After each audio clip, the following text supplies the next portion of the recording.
चंचुला के प्रयत्न से पार्वती जी का आज्ञा पाकर तुम्बूर का विंध्य पर्वत पर शिव पुराण की कथा सुनाकर बिंदुक का पिशाच योनि से उद्धार करना तथा उन दोनों दंपति का शिवधाम में सुखी होना। सूत जी बोले, शौनक, एक दिन परमानंद में निमग्न हुई चंचुला ने उमा देवी के पास जाकर प्रणाम किया और दोनों हाथ जोड़कर वह उनकी स्तुति करने लगी। चंचुला बोली, गिरिजा नंदिनी, स्कंद माता उमे, मनुष्यों ने सदा आपका सेवन किया है। समस्त सुखों को देने वाली शंभु प्रिय आप ब्रह्म स्वरूपिणी हैं। विष्णु और ब्रह्मा आदि देवताओं द्वारा सेव्य हैं। आप ही सगुणा और निर्गुणा हैं। आप ही सूक्ष्मा सचिदानंद स्वरूपिणी आद्या प्रकृत हैं। आप ही संसार की सृष्टि, पालन और संहार करने वाली हैं। तीनों गुणों का आश्रय भी आप ही हैं। ब्रह्मा, विष्णु और महेश्वर इन तीनों देवताओं का आवास स्थान तथा उनकी उत्तम प्रतिष्ठा करने वाली पराशक्ति आप ही हैं। सूत जी कहते हैं, शौनक, जिसे सद्गति प्राप्त हो चुकी थी वह चंचुला इस प्रकार महेश्वर पत्नी उमा की स्तुति करके सिर झुकाए चुप हो गई।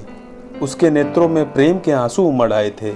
तब करुणा से भरी हुई शंकर प्रिया भक्त वत्सला पार्वती देवी ने चंचुला को संबोधित करके बड़े प्रेम से इस प्रकार कहा। पार्वती बोली, सखी चंचुले सुंदरी, मैं तुम्हारी ही स्तुति से बहुत प्रसन्न हूँ। बोलो, क्या वर मांगती हो? तुम्हारे लिए मुझे कुछ भी अदेय नहीं है। चंचुला बोली, निष्पाप गिरिराज कुमारी, मेरे पति बिंदुक इस समय कहाँ है? उनकी गति कैसी हुई है यह मैं नहीं जानती। कल्याणमयी दीन वत्सले, मैं अपने उन पति देव से जिस प्रकार संयुक्त हो सकूं वैसी ही उपाय कीजिए। महेश्वरी, महादेवी, मेरे पति एक शूद्र जातीय वेश्या के प्रति आसक्त थे और पाप में ही डूबे रहते थे। उनकी मृत्यु मुझसे पहले ही हो गई थी, न जाने वे किस गति को प्राप्त हुए। गिरिजा बोली, बेटी, तुम्हारा बिंदुक नाम वाला पति बड़ा पापी था। उसका अंतःकरण बड़ा ही दूषित था। वेश्या का उपभोग करने वाला वह महामूढ़ मरने के बाद नरक में पड़ा। अगणित वर्षों तक नरक में नाना प्रकार के दुख भोग कर वह पापात्मा अपने शेष पाप को भोगने के लिए विंध्य पर्वत पर पिशाच हुआ है। इस समय वह पिशाच अवस्था में ही है और नाना प्रकार के क्लेश उठा रहा है। वह दुष्ट वहीं वायु पीकर रहता है और सदा सब प्रकार के कष्ट सहता है। सूत जी कहते हैं, शौनक, गौरी देवी के यह बात सुनकर उत्तम व्रत का पालन करने वाली चंचुला उस समय पति के महान दुख से दुखी हो गई। फिर मन को स्थिर करके उस ब्राह्मण पत्नी ने व्यथित हृदय से महेश्वरी को प्रणाम करके पुनः पूछा। चंचुला बोली, महेश्वरी, महादेवी, मुझ पर कृपा कीजिए और दूषित कर्म करने वाले मेरे उस दुष्ट पति का अब उद्धार कर दीजिए। देवी, कुत्सित बुद्धि वाले मेरे उस पापात्मा पति को किस उपाय से उत्तम गति प्राप्त हो सकती है, यह शीघ्र बताइए। आपको नमस्कार है। पार्वती जी ने कहा, तुम्हारा पति यदि शिव पुराण की पुण्यमयी उत्तम कथा सुने तो सारी दुर्गति को पार करके वह उत्तम गति का भागी हो सकता है।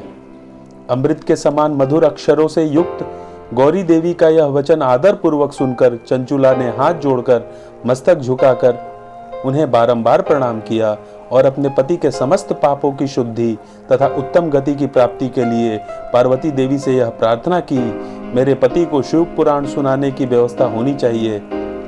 उस ब्राह्मण पत्नी के बारंबार प्रार्थना करने पर शिवप्रिया गौरी देवी को बड़ी दया आ गई। उन भक्त वत्सला महेश्वरी गिरिजा राजकुमारी ने भगवान शिव की उत्तम कीर्ति का गान करने वाले गंधर्वराज तुम्बूर को बुलाकर उनसे प्रसन्नता पूर्वक इस प्रकार कहा, तुम्बूरो, तुम्हारी भगवान शिव में प्रीति है। तुम मेरे मन की बातों को जानकर मेरे अभीष्ट कार्यों को सिद्ध करने वाले हो, इसलिए मैं तुमसे एक बात कहती हूँ, तुम्हारा कल्याण हो। तुम मेरी इस सखी के साथ शीघ्र ही विंध्य पर्वत पर जाओ। वहाँ एक महाघोर और भयंकर पिशाच रहता है। उसका वृतांत तुम आरंभ से ही सुनो। मैं तुमसे प्रसन्नता पूर्वक सब कुछ बताती हूँ। पूर्व जन्म में वह पिशाच बिंदुक नामक ब्राह्मण था।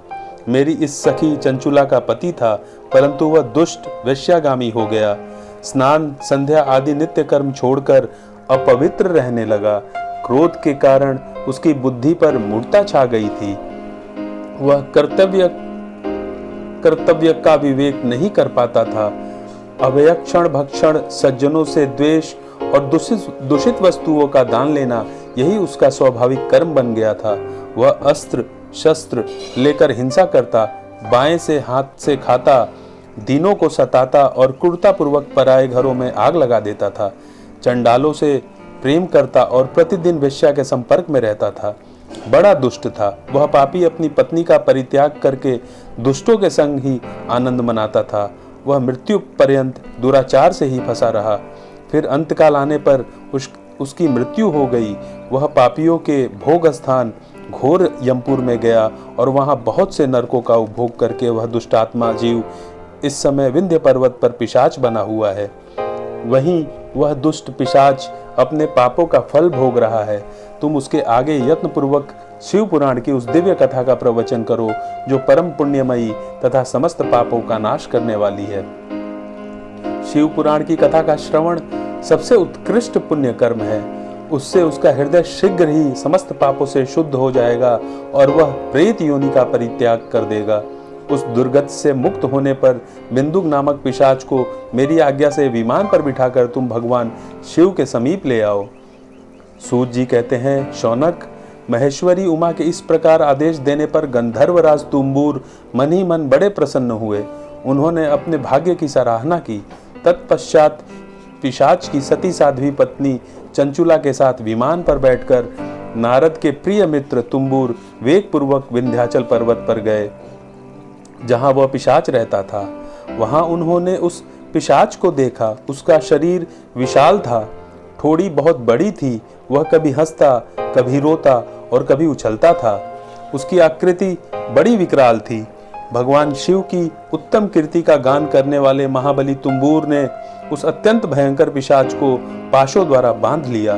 तदनंतर तुम्बूर ने शिव पुराण की कथा बांचने का निश्चय करके महोत्सव युक्त स्थान और मंडप आदि की रचना की। इतने में ही संपूर्ण लोकों में बड़े वेग से यह प्रचार हो गया कि देवी पार्वती की आज्ञा से एक पिशाच का उद्धार करने के उद्देश्य से शिव पुराण की उत्तम कथा सुनाने के लिए तुम्बूर विंध्य पर्वत पर गए हैं। फिर तो उस कथा को सुनने के लोभ से बहुत से देवर्षि भी शीघ्र ही वहां जा पहुंचे। आदर पूर्वक शिव पुराण सुनने के लिए आए हुए लोगों का उस पर्वत पर बड़ा अद्भुत और कल्याणकारी समाज जुट गया। फिर तुम्बूर ने उस पिशाच को पाशों से बांधकर आसन पर बिठाया और हाथों में वीणा लेकर गौरीपति की कथा का गान आरंभ कर दिया। पहली अर्थात विद्वेश्वर संहिता से लेकर सातवीं वायु संहिता तक महात्म्य सहित शिव पुराण की कथा का उन्होंने स्पष्ट वर्णन किया। सातों संहिताओं सहित शिव पुराण का आदर पूर्वक श्रवण करके वे सभी श्रोता पूर्णतः कृतार्थ हो गए। उस परम पुण्यमय शिव पुराण को सुनकर उस पिशाच ने अपने सारे पापों को धोकर उस पैशाचिक शरीर को त्याग दिया। फिर तो शीघ्र ही उसका रूप दिव्य हो गया। अंग कांति गौरवर्ण की हो गई। शरीर पर श्वेत वस्त्र तथा सब प्रकार के पुरुषोचित आभूषण उसके अंगों को उद्भासित करने लगे। यह त्रिनेत्रधारी चंद्रशेखर स्वरूप हो गया। वह इस प्रकार दिव्य देहधारी होकर श्रीमार बिंदुक अपनी प्राण वल्लभा चंचला के साथ स्वयं ही पार्वती वल्लभ भगवान शिव का गुणगान करने लगा। उसकी स्त्री को इस प्रकार दिव्य रूप से सुशोभित देख वे सभी देवर्षि बड़े विस्मित हुए। उनका चित्त परमानंद से परिपूर्ण हो गया। भगवान महेश्वर का वह अद्भुत चरित्र सुनकर वे सभी श्रोता परम कृतार्थ हो गए और प्रेम पूर्वक श्री शिव का यशोगान करते हुए अपने अपने धाम को चले गए। दिव्य रूप धारी श्रीमान बिंदुक भी सुंदर विमान पर अपनी प्रियतमा के पास बैठकर सुखपूर्वक आकाश में स्थित हो बड़ी शोभा पाने लगा।